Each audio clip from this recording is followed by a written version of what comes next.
what you pull out in your work very well is that discussion, those distinctions, the concept of all Israel was already one that was in flux, was not, it wasn't people like the way Christian Zionists read Romans 11 today. Israel is Israel. It's talking about Israel, ethnic Israel. That's it. Case closed. It's talking about the Jews. Israel equals Jews.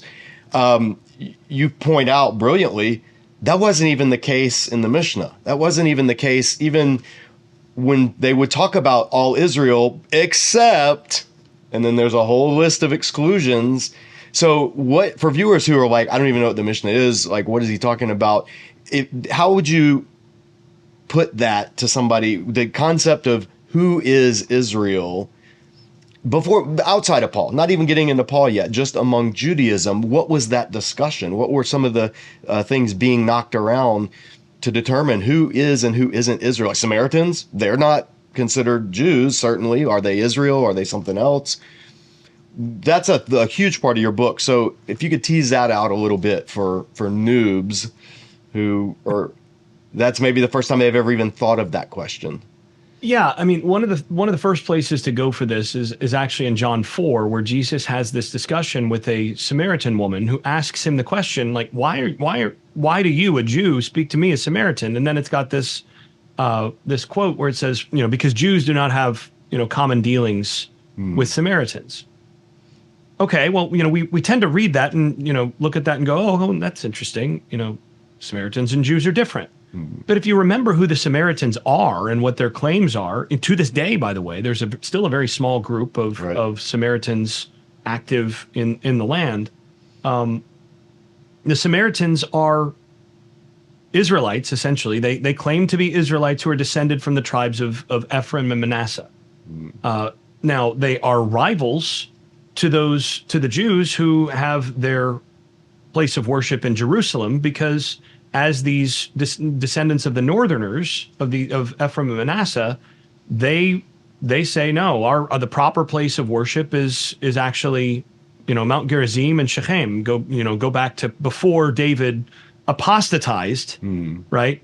David and moving things to Jerusalem is a new development. It's an apostasy that moves things away from its proper place. And they've got their own Torah, they're Torah observant. They worship the God of Israel, but they don't have common dealings with Jews. Well, that's interesting, because you would assume that if Israelite just means Jew, or Jew just means Israelite, then you would assume that worship of the God of Israel makes a person a Jew, or that those who worship the God of Israel as a rule are Jews. But in this case, you have Yahwists who worship the God of Israel, who claim to be Israelites in terms of ethnicity and heritage. They self-identify as Israelites, who do not self-identify as Jews, nor are they identified as Jews by Jews. So what do we do with that? Now, there are some options, and various options have been practiced, by different people within the Jewish community about this. Some Jews just simply rejected Samaritan claims and said they are apostatized at best. They are, bastardized and mixed in with the people that Assyria brought in the 8th and early 7th centuries, and they intermarried with those outsiders, so they're not pure blood Israelites to begin with. So their claim to Israelite heritage is rejected. They, in fact, are imposters who claim to be Israelites, but they're not really Israelites. That's one option. And that option is held by some Jews in the Second Temple period and thereafter. The Dead Sea Scrolls have there's a fragment, 4Q 372 fragment 1, and that particular fragment presents the fools living in Joseph's land as imposters who are and it ties them with language going back to Deuteronomy 32, basically the not nation that God is making Israel jealous by. And they're there for the interim, and their presence there is just a constant reminder that the restoration of Israel hasn't happened, because the real Joseph is out there somewhere in exile, in chains, awaiting this other later restoration that's going to happen. And then these fools who are currently imposters in the land are going to be swept away with the wicked when all this happens. And it's tying that together to Joseph, the notion of Joseph in Genesis. This happens to Joseph in Egypt, and then he's brought to power, and that brings about, the salvation of the whole people. And it ties that to the current situation that, like their father Joseph, who was imprisoned and all of this before, now his people are imprisoned out there at present, and it ties this together. That's one option. That's in the Dead Sea Scrolls. That's a Dead Sea Scroll fragment. Yeah, that's fragment 4Q. It's 4Q372 fragment 1. Okay. And so it's also known as the older name for it is Apocryphon of Joseph. That's that no longer used now. I think it's called 4Q Narrative and Poetic Composition, which is that rolls right off the tongue. Nice catchy title. Yeah. So, but anyway, that's one option where you have, okay, they're not Israelites, but somewhere out there, the real other Israelites are, and they're waiting. So that's one option. Another option is, yeah, they're Israelites, but they're not, but they're sort of apostatized, or they're not properly active the way that they should be. They should be, if they commit to worshiping in Jerusalem, then they'll be fully as they should be. Some Jews took that view. Other Jews, even into the rabbinic period, just simply accepted their claim to be Israelites and just said, well, they're Israelites, but they're not. They don't do everything correctly and as they should with respect to Torah, but they're more. There's a couple places in early rabbinic material where it comments that in some areas the Samaritans are actually even stricter than Jews. So and it recognizes that. So there's a spectrum of how that's handled. But what this does is it reveals the fact that even into the rabbinic period, there's this awareness that we Jews are not all of the people that might have a claim to Israelite status. And you have to reckon with that. So that's maybe your best entry point to this. And then as soon as you've got that, and you've got several other little pieces you can put together, you can go back to the Torah, you can go back to the prophets, and you realize that Israel is consistently seen as a 12-tribe people that eventually splits into two kingdoms, and it's the northern kingdom that takes on the name Israel, and their people are Israelites, and then they get defeated, scattered. The kingdom gets ended by Assyria in the 8th century, and the kingdom of Judah, which was one of the two kingdoms that split out of that larger unified group, they persist another 140 or so years later, and the word Jew ultimately arose as a description of people from that kingdom of Judah, and it persisted basically after that, even into the exilic and post-exilic periods, where when you're referring to a Jew, you're referring to someone who is associated with the people whose metropolis is in Jerusalem, and whose center of worship is the temple in Jerusalem. Although again, you've got Jews in Elephantine who have their own temple, but they are Judahites. They're from Judah, and they went to Egypt during the exilic period. You have some of these sorts of things that are also complicating that issue. But ultimately, to boil it down, it basically means that when we want to understand this well, we have to recognize that Israel is a group that is larger. It's a superordinate group relative to Jew or Jews, who are a subset of that larger people of Israel. And this is consistent even into the rabbinic material. Rabbinic material tends to use Israel of the present people, but it also is regularly aware that not all of Israel is represented in their communities. You've still got these other non-Jewish portions that are at least biblically there, and there's some debate about whether or not that other portion is ever going to return.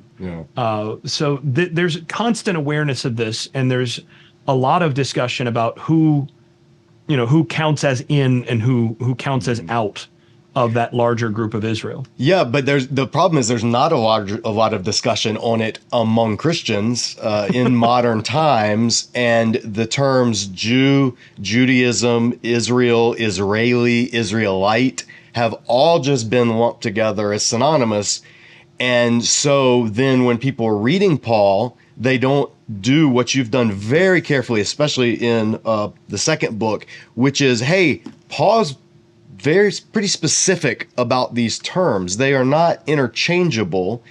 And the thing is, that's not unique to Paul. That Jewish thinkers and writers were doing this very thing, but yet you will have, I debated my friend Michael Brown at Gordon Conwell on this issue, and one of his points was, yeah, every time Paul uses the word Israel in Romans 11, he's always talking about 9 through 11, he's always talking about Jews.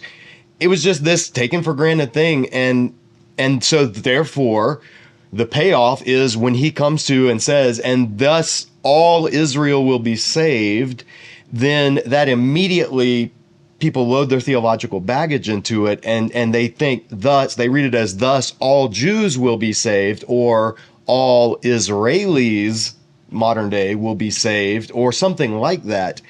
And they miss what I think he's doing, what you, I think, argued very strongly and forcefully that he's doing, is no, the all Israel is all Israel, including Jews, but not limited to Jews, because Israel was never limited to just Jews. And that's a mind-blowing or anger-inducing thought for some people, depending on it's anger. And the interesting thing is it's anger inducing for Christians, but generally not for Jews. Yes. Because for those who are familiar with the rabbinic material, this is not controversial.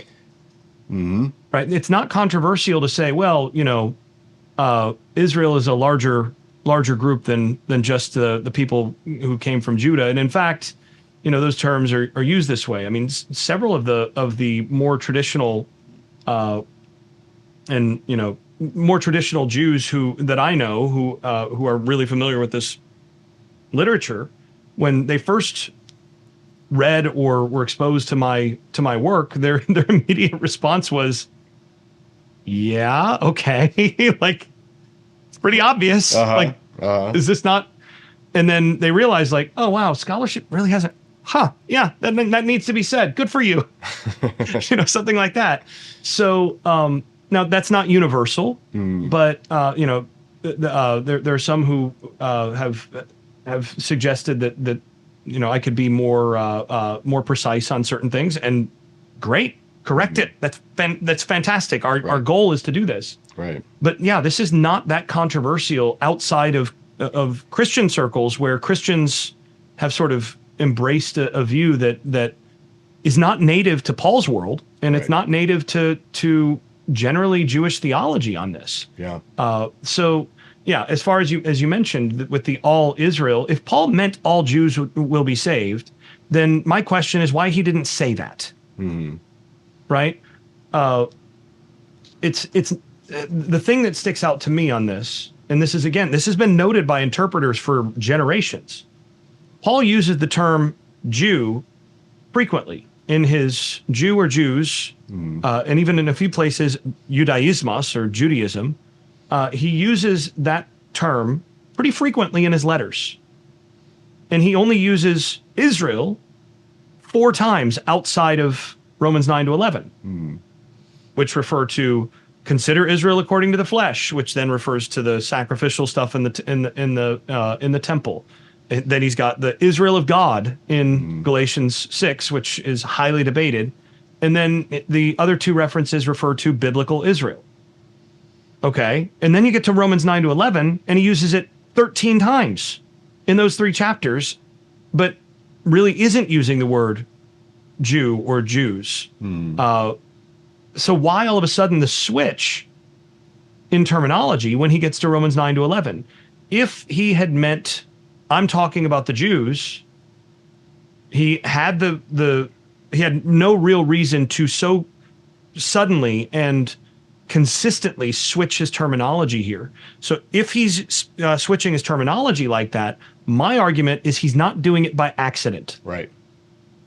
Right. You don't get that level of consistency across those chapters without that being an intentional move where he changes his terminology, because now he's talking about something that's not exactly the same as when he's talking about contemporary Jews in his own day. And so now he switches that language. Now we have to ask why.